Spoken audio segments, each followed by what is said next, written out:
ओम नमः शिवाय, जय महाकाल। जैसा कि आपको पता है 16 फरवरी को विजया एकादशी का व्रत रखा जाएगा, इसलिए आपको एकादशी के दिन प्रदोष काल में एक छोटा सा उपाय करना होगा। यह महा उपाय होगा।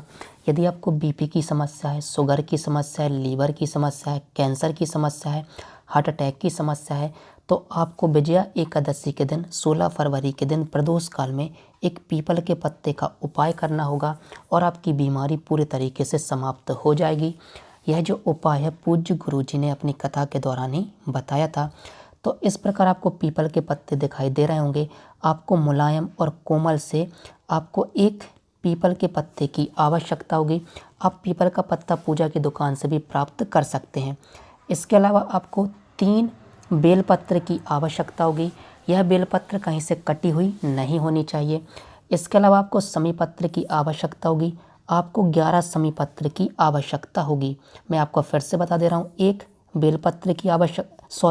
पीपल के पत्ते की आवश्यकता होगी, 3 बेलपत्र की आवश्यकता होगी और 11 समी पत्र की आवश्यकता होगी।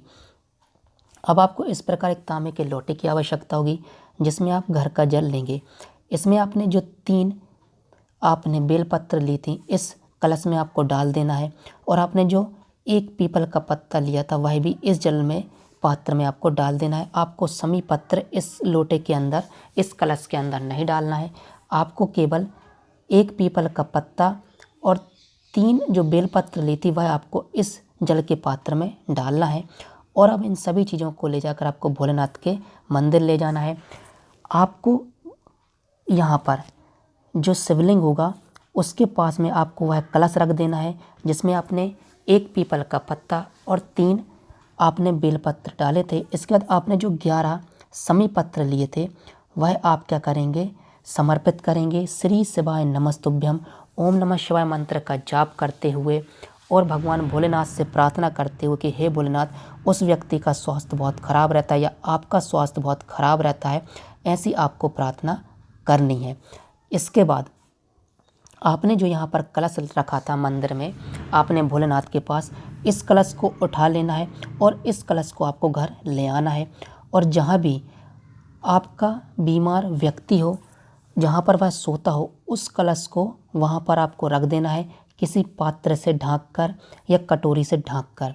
इसके बाद आपको अगले दिन से आपको उसको 4 टाइम, सुबह, दोपहर, शाम और रात, आपको लगातार 5 दिनों तक जल का आचमन कराना होगा। आपको उसको जल पिलाना होगा। इसके अलावा आपने अगले दिन इसमें जो आपने एक पीपल का पत्ता और 3 बेलपत्र आपने इसमें डाली थी, उसे आपको निकालना है और किसी पेड़ के नीचे समर्पित कर देना है, तालाब में समर्पित कर देना है या बहते हुए जल में समर्पित कर देना है। इसके अलावा आप एक बात और सुनिए, आपको दवाई बंद नहीं करनी है डॉक्टर की सलाह के बिना। आपको उसको दवाई लगातार देनी है। साथ ही आपको यह उपाय भी करना होगा और आप देखेंगे जब आप यह उपाय करेंगे उस व्यक्ति का स्वास्थ्य पूरे तरीके से अच्छा हो जाएगा और उसको जो भी बीमारी थी वह बीमारी समाप्त हो जाएंगी। यह जो उपाय है पूज्य गुरुजी ने अपनी कथा के दौरान ही बताया था। ओम नमः शिवाय, जय महाकाल, श्री शिवाय नमस्तुभ्यम।